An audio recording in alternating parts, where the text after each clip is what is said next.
All right, let me ask you a question. Have you seen any of this type of UI which says change password inside your Go High Level calendar section?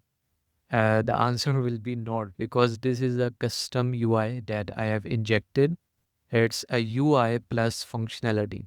So basically, the use case was client website have a section which they don't want to see, which they don't want to expose to the customers. Basically, they want to really password protect that in order to view that section. So I just implemented this functionality here. So basically, we can show the password. It will fetch the password from the database and it will show the password. Yeah, so we can see the password is here. And also we can basically change the password.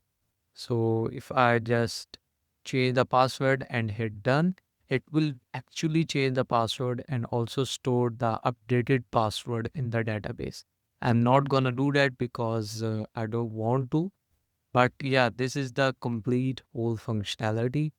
And this is a very specific use case, but the opportunities in this custom code injection UI and the functionality are very, very broad.